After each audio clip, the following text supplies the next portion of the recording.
radio Weekend Work is now on. This is how it should be done. On Shade 45. Shade procedure. Weekend Work with Coach PR and my guys. World famous DJ Stunner. Oh, Manaya is not. He's missing this one, man. I think he says, "Sports, I'm out of here." Nah, Manaya is doing this thing. He's touring. He's out in the UK. He's on the way to UK. Yes. But we have a special guest today. Yes. Former NFL player, legend. Legend. He's a legend. He's a legend to me. He's a legend, bro. I'm gonna tell you why he's a legend to me. Ricky Williams.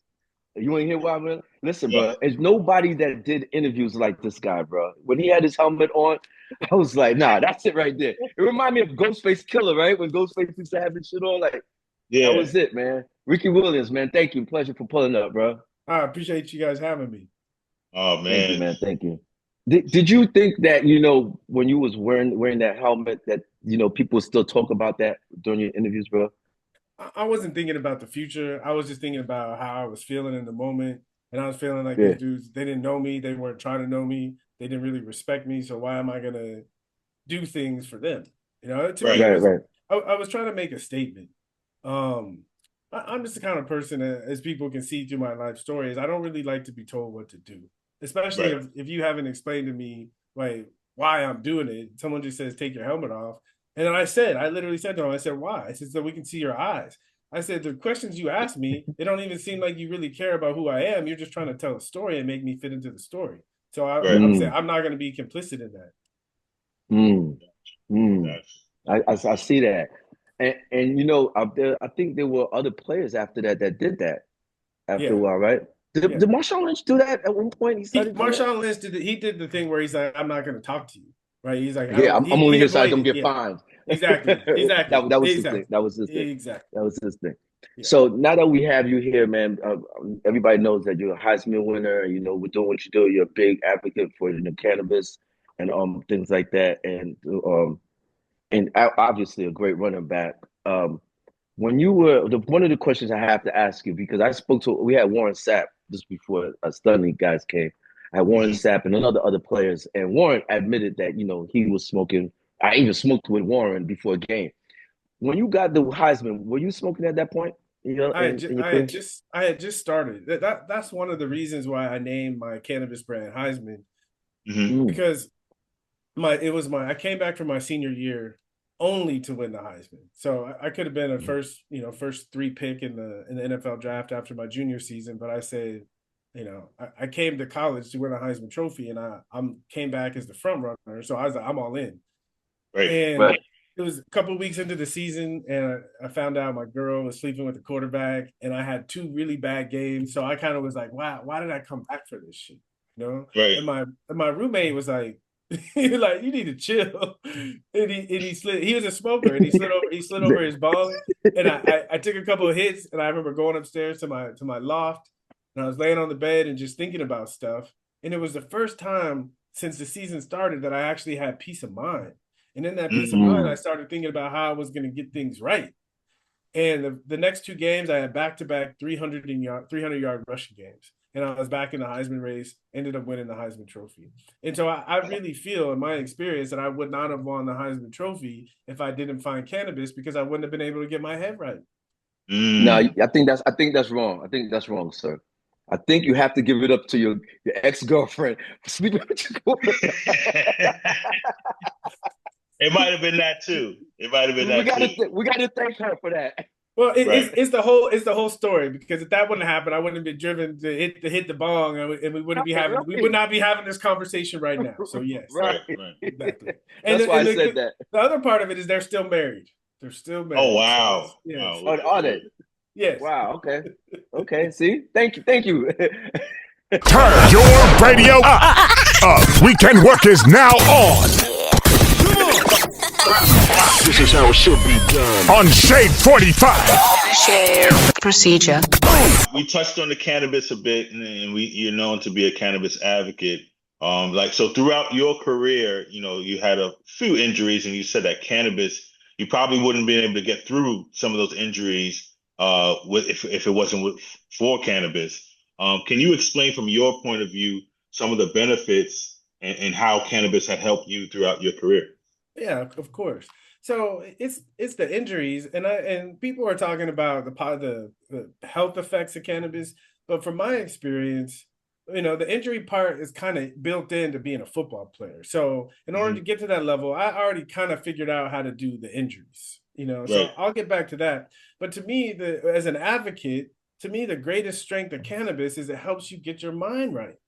Right? Because Mm. I don't care Mm-hmm. if you're healthy and your body is fine and you're the best athlete on the world. If you can't get your mind right, you ain't gonna be able to get access to that ability.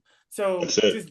just dealing with life, especially as a black man in America, dealing with life, Oh there's so man. much shit, right? And to be Yeah. able to clear your mind and to try to Yeah. see straight and make a Yeah. response to all the stuff we're dealing with is like we do need medicine. We do need help for that.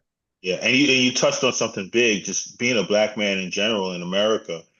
Sometimes there's no outlets, there's nowhere to go, there's no one to speak to. So I guess that having that cannabis, it kind of gives you that mind state, that therapy in a sense that you may need.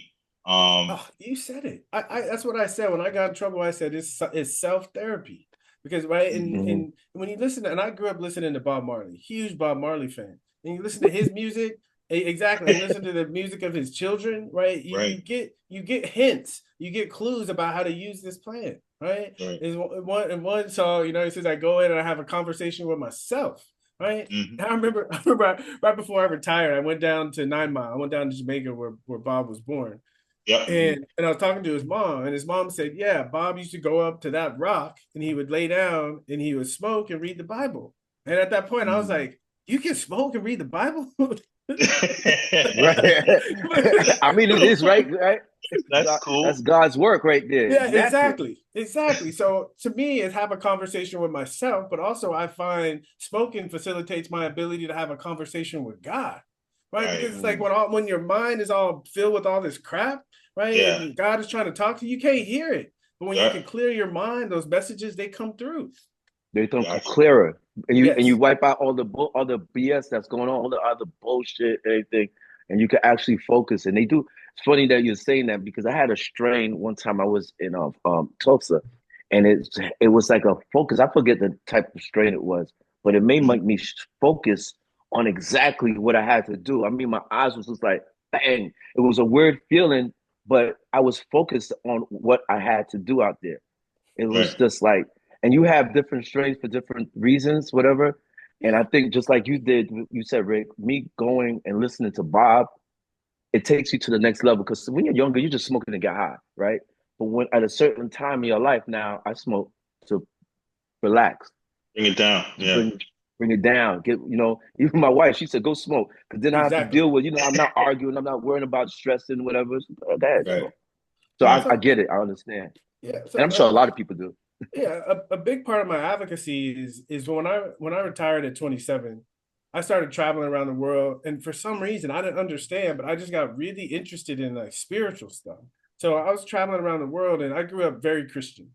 Hmm. But I kind of got away when you got to wait till you get married to have sex. I was like, but anyways, I grew up a little Mm. bit, and when I retired and started traveling, I just wanted to read the Bible for some reason. Again, after talking to Bob's mom, so I started getting back into the Bible, and I started just studying other spiritual stuff. And when you read the experiences of people doing meditation and spiritual stuff, it sounds awfully like the way I felt when I was smoking.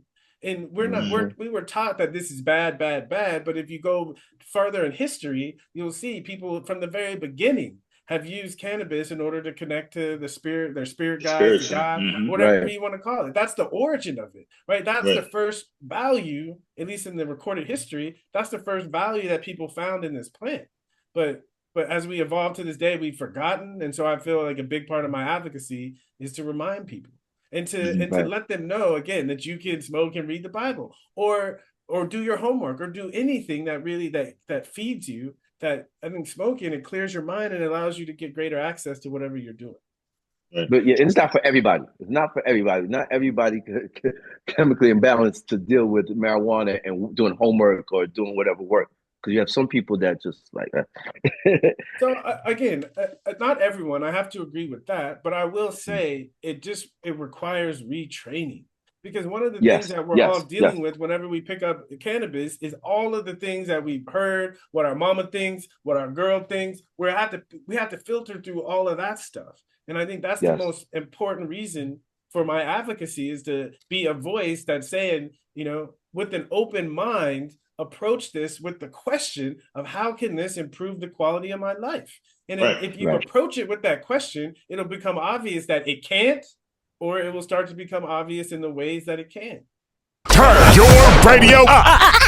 Weekend work is now on. This is how it should be done. On Shade 45. Shade procedure. I want to jump off the topic of cannabis real quick and just roll the wheels back. I read that when you graduated high school, you were drafted to the Major League Baseball, to the Phillies. Yeah. So was baseball your first, I guess, love as from sports? Was that your first love? It was you got it. It was my first love. So I grew up in San Diego watching Tony Gwynn, one of the best hitters ever. One of the best hitters ever in baseball. Yeah. I mean, I love baseball so much that when I was 7 years old, I would listen to the Padres games on the radio. On the radio. You can imagine. Well, that's kind of all we had back then. Exactly. That's all we had. You can imagine a kid listening to But a baseball 7-year-old, you don't do that unless your parent would listen to it. Exactly. Right. Exactly. Yeah. So my vision was to always become a professional baseball player. And then when I hit 12, I started watching Notre Dame football on NBC. And I was like, man, there's something about college football that I just have to experience. So when it came up, I told all the baseball teams that were scouting me, I said, listen, I'm a baseball player, but I need to play college football. And I told all the colleges, listen, I'm a baseball player, but I need to play college football. So they were clear, and it was cool. I graduated on June 15th. On June 13th, 2 days before graduation, I got on a plane to fly to Virginia to start my minor league baseball career. And I played baseball from June until August. And then I flew to Austin and started my college career. So every summer in college, I would leave Texas and I would go to wherever the baseball team was sending me. When the summer was over, I go back to Austin and do the football thing. So it was a unique experience. I got to do both at a high level during my collegiate career. Yeah. Right, were you a big Bo Jackson fan? Yeah, you got it. That's why I wore 34. That's why you wore 34, because of Bo. Oh, okay. Oh, wow, that's dope. That's fire. Fire. So how was that transition just to go, straight to football? Like, how was that? When you said, I'm done with it, I'm going to choose this path of football. What happened? A couple of things happened. One, I realized I was better at football than I was at baseball. Okay. and two, I learned about myself, and if you think about baseball, 162 games. Mm-hmm.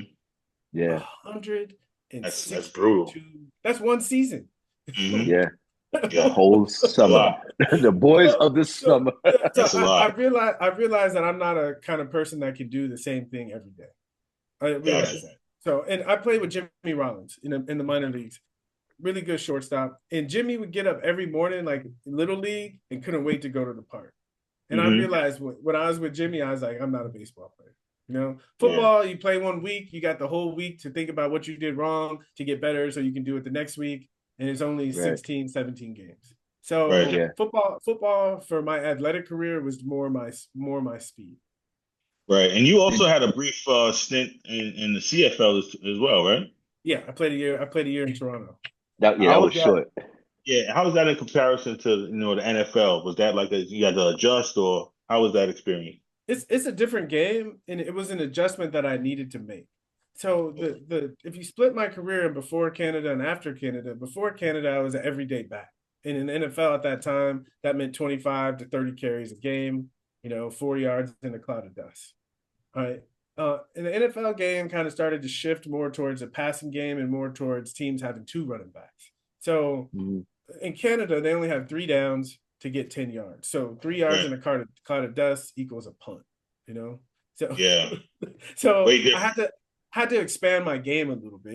It's more of a big play kind of mentality and a big play kind of game up there. So it allowed me to find my love for the game again. Because up there, it's not everything, right? They make it so guys can have a job and still play in the CFL, the nature of the schedule. So it helped me have the practice of integrating living a life and not making football everything. So when I went back to the NFL, it was easy for me to not make football everything, and it was easy for me to handle splitting time, sharing time with Ronnie Brown. So that year off, it helped prepare me. And also, Toronto is just a really cool city. Yeah, it is a nice city. It's a good experience for me. What was your favorite team you played for? Each team has something unique. I think the fans in New Orleans are like no other. Other stuff there was tough, but the fans like no other. When I got to Miami, it's just Miami, and we had a really good team. We had a really good team. Organization was so-so, but the really good dudes on the team. And I really like playing with those guys. And then I had my last year in Baltimore. That's by far the best organization. They do a wonderful job taking care of the players. Yeah. My favorite coach is easy. I played a year for Nick Saban in Miami. He's by far my favorite coach. Nick Saban. What the worst defender that you didn't want to go against? The one that hit the hardest? Ray Lewis. It's not even close. Not even Ray Lewis. Not even close. You saw Ray Lewis on the schedule, like, fuck. Exactly. It's one player, but if the defense sucks, the one player is not going to be able to do anything. So, back in the early 2000s, Tampa Bay Bucks, we talked about Warren Sapp, that whole defense. When I saw that, and we were at Saints, we had to play him twice a year. So playing Tampa, that was no fun. But the one player, and they had a good defense, was the Ravens. Ravens. Turn your radio up. Weekend work is now on. This is how it should be done. On Shade 45. Shade procedure. This year, running backs had an issue. They had a little issue with running backs. A couple of years later, they didn't want to pay the running backs. Saquon came out and just shitted on everybody. Are the running backs back? Are making a comeback now? It looked like they were, disrespecting the running back position. So it's funny when that was going on, I did a lot of interviews, and that question would come up every single time. And it's funny, at the time, the example I used was Saquon. I said, I can appreciate, right? If you think of business, I can appreciate why the market on running backs was going down, because they get hurt. Right, it's a position where you have to be extremely durable, and you can't expect a running back to be healthy for their entire career. So if you have money and you have to invest in certain things, right, it's tricky. My argument was, so I understand why the running back market in general is down, but there are standouts who are not just running backs, but they are superstars. And I use Saquon as an example that they can change the course of a whole season. And I said, even if they do get hurt, it's worth the investment to get the best out of it. And I think maybe the Eagles were listening because they did. Because they did, and we saw what he did. So I think I understand why the market is down, but I think the market is up for those special kind of running backs that can be game changers. Awesome. But I was looking at it. And it's funny that you said that, because I always thought it was because we gotta get a quarterback that have legs now. And now you have quarterbacks that's like have legs, could throw the ball. The running back is just like, we could just put all that into the quarterback now. Yeah. And again, I'm just a fan looking in. You guys play the game, so you know. There's a piece of that, but the other piece is that when the quarterbacks run, they have a greater chance of getting hurt. So it's a balance. But I think part of what contributed to it is that the game in the NFL has gravitated more towards throwing the ball. Right. And so to make the best out of a running game, and we saw the Eagles do it and we saw the Ravens do it, is you need a couple of pieces, right? The first piece is you need a back that can handle the load and can do something with it. The two is you need an offensive line that can block that way. And three, which is probably the most important, is you need an offensive coordinator that knows how to scheme the run game. Because people don't understand. You can have a great running back, you can have a great line, but if you don't have a scheme that takes advantage of the line and the running back, it ain't going to work. And the one thing that the Ravens do extremely well and that the Eagles do extremely well, and they did it before they got the running backs, is they knew how to game plan and scheme a run game. Wow, amazing. Okay, I look at it that way. Well, Ricky, this is about our show's a lot about hip hop and history. Um, from a hip hop perspective, who was maybe I would say your top five favorite that you like to jam to all the time? Top Right five before the hip hop game, artists right before you went in the before the game. game Who? or whatever, whenever. Yeah. Okay. So right now I say top five. The internet is a Cali group. Cali Group. The internet. It's Yeah. internet. The internet. You know Okay. the Yeah. internet. Yeah. Yeah. And Yeah. Sid. So it's Sid, the internet and Sid. They're up there on the list. Drake. I mess with Janae Aiko. Hmm. Okay. Who else? Jay-Z, big Jay-Z fan. Hmm. Yeah, that's mainly who I Would you play Jay-Z before any of your games or something to get you hype? Well, who would you play if you wanted to get hype? So honestly, I didn't play to get hype. I played to get into the flow. Right. It's funny like that. That's my natural speed. It's like we used to do on Fridays in practice. We have one person on the team will get to pick the music that we play during stretching and Friday practice. And every time that I would pick music, everybody would be like, "Who chose this shit?" What you was picking, Ricky? What you was picking, man? I'm just saying, I'm just picking like it, and I don't think I actually ever chose Drake, but still, right? It's a different vibe, right? It's something that you make more when you're about to make love, not when you're about to go on a football field. Yeah, so you was picking some Luther Vandross or some exactly, R&B like exactly. There you go, right? Stunner. But it's Nothing wrong with it's that. but real talk though, it's different when you're in your own world and you have your own your headphones on. It's like it's more tuning to your rhythm, so it gets me hyped, but it's at my speed. And even to me, when I heard it on the loudspeaker in front of the whole group, I was like, "Who chose this shit?" It's different. It's different when you're by yourself listening to music and when you're with other people listening to music. Right. Yeah. Yeah. I get that. Definitely. Was there a game that you could remember that you smoked before you played and that you had a great game?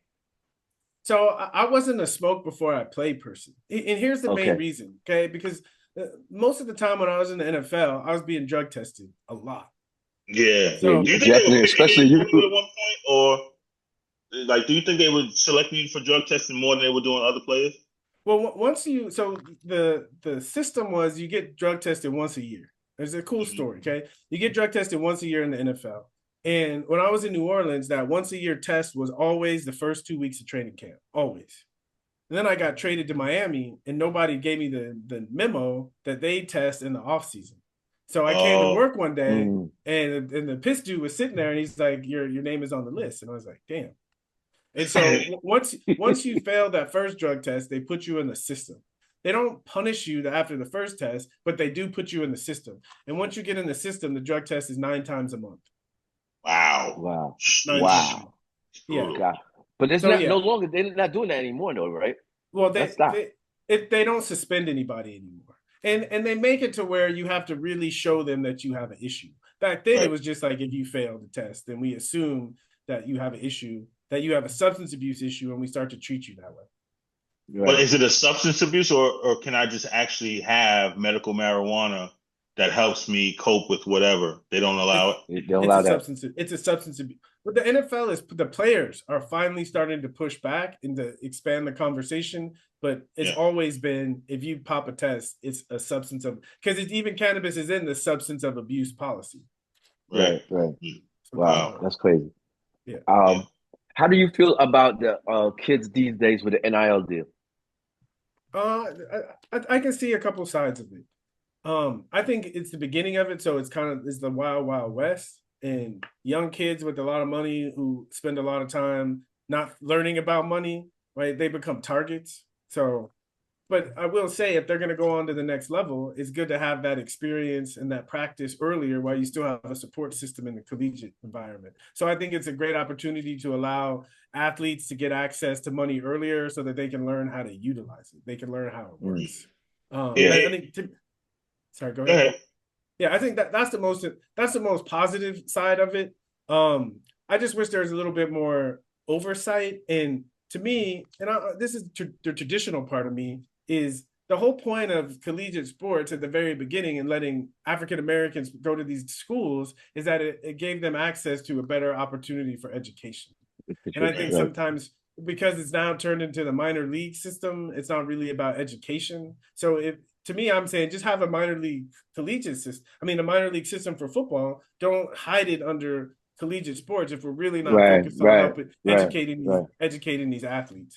And to me, what I would do is I'd say you get a percentage of the NIL money now, but the rest of it goes into a trust that you get access to when you graduate. That's good. That's good too. I agree with that 100%. Do you think if the NIL was available during your career, would you pursue a different path, or would you have entered the NFL, or what do you think would? I don't think I would have entered the NFL. And that's the other thing that's what's happening now too. I really love about it is that guys can make enough money in college, get an education, and get enough money where they don't need to enslave themselves to the NFL.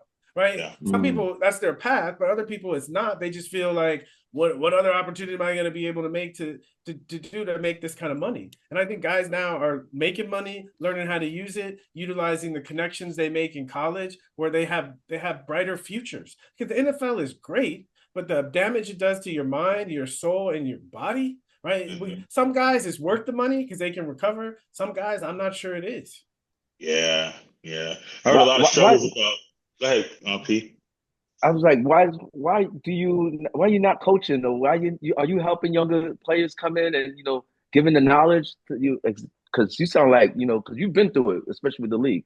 Yeah, right? I would like to do more. I'd love to do more. I do a little bit, but it's the thing that I mean, you can see that I'm really passionate about, because all the things that I've been through, right, ups and downs, the value of them is the wisdom that I have, and if I don't have anyone to share that wisdom, then it's kind of wasted.